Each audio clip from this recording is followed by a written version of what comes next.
Le 3 avril 2011, Mayotte accédait officiellement à la départementalisation. En un an, le 101e département français a connu une série de conflits sociaux et de grèves.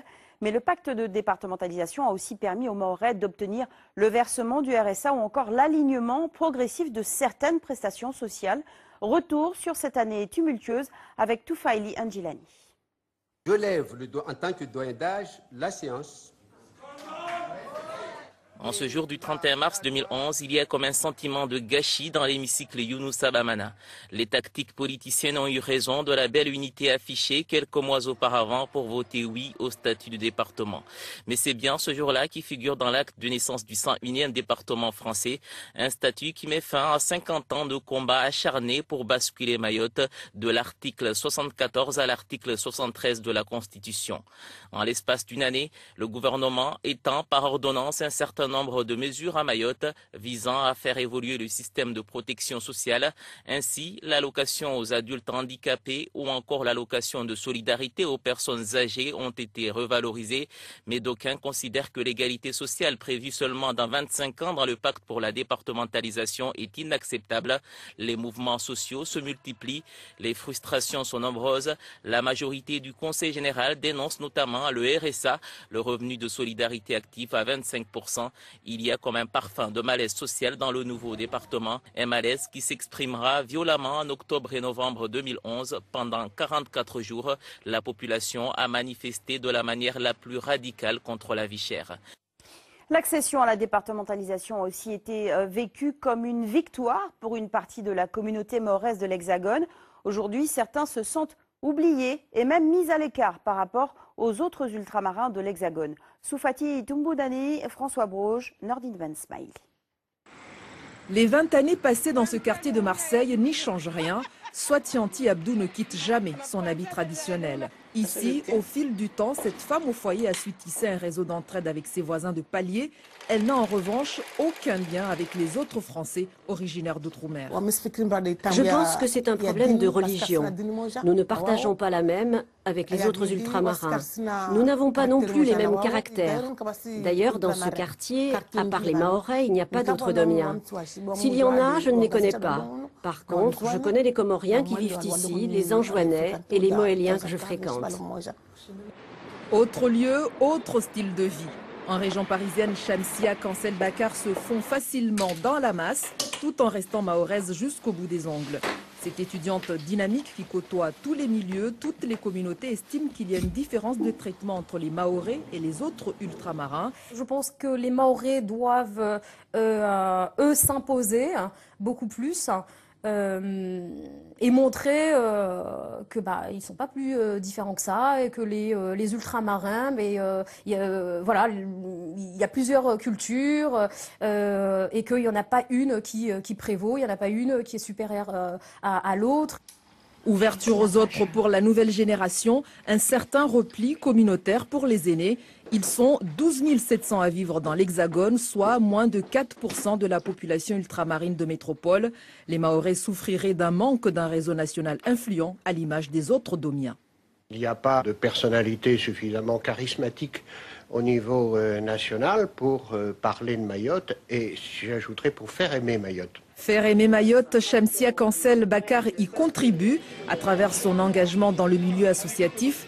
Lorsque Swatianti Abdou envisage un retour au pays, maintenant que ses enfants sont autonomes et qu'elle a réussi à construire la maison de ses rêves dans son village de Barakani, au cœur de Mayotte.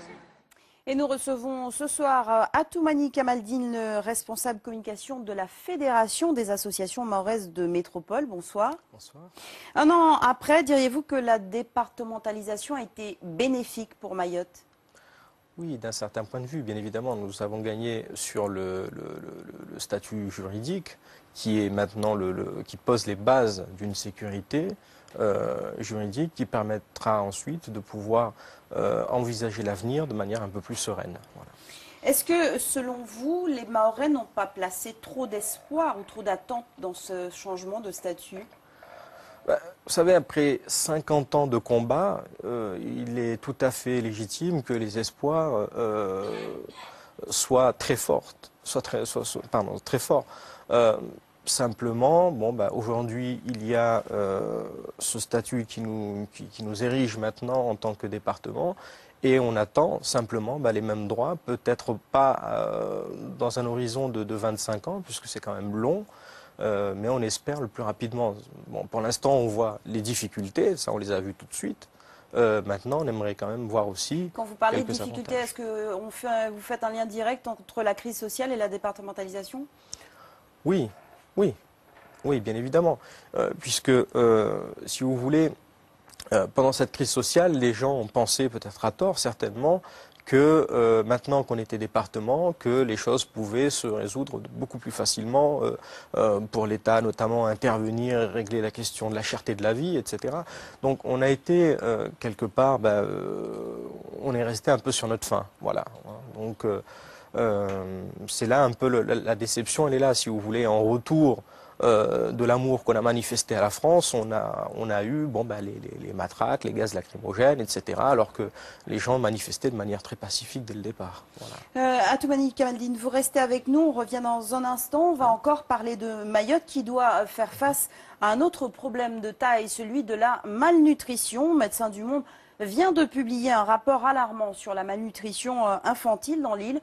Plus de 7% des enfants examinés sont en situation de malnutrition aiguë. Charles Maillard, Bruno Gabetta. C'est dans ce centre de soins pédiatriques ouvert il y a 2 ans et demi à Koungou, au nord de Mayotte, que Médecins du Monde a mené son étude. Des équipes mobiles ont aussi participé à l'enquête. Pendant 3 mois l'an dernier, plus de 400 enfants défavorisés ont été examinés.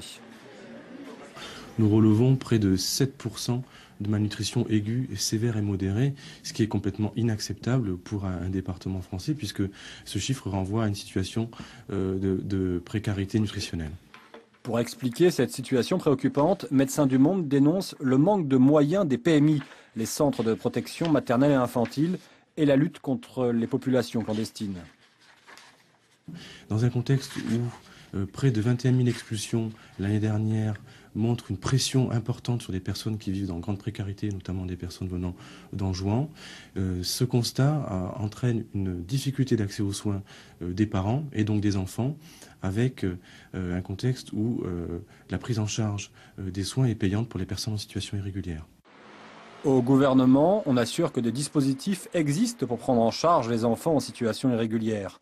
Ce qui est certain, c'est que cette étude, publiée 1 an après la départementalisation, est aussi une manière pour Médecins du Monde d'interpeller les candidats à la présidentielle sur la situation sanitaire des enfants défavorisés à Mayotte. Atoumani Kamaldine, comment sortir de cette situation sanitaire critique ? Je pense que dès le départ, il faut fixer, notamment en ce qui concerne les prix, parce que là, on a aussi un problème de cherté de la vie. Vous voyez, il y a des produits qui sont des produits de base. Ces produits de base doivent être accessibles à tout un chacun.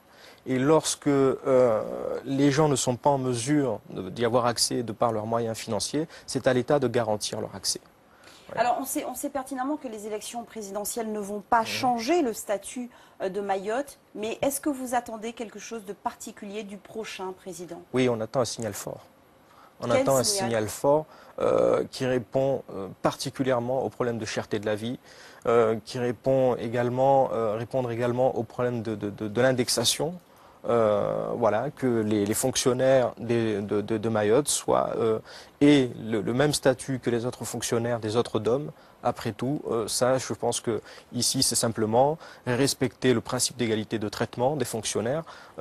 Dès lors qu'on a érigé Mayotte en DOM, on doit au moins, sur ce point-là, faire en sorte d'amener à une parfaite égalité. Et ça ne doit pas attendre 25 ans, je pense. Atoumani Kamaldine, merci beaucoup d'avoir accepté notre invitation ce soir dans ce journal. C'est moi, je vous remercie.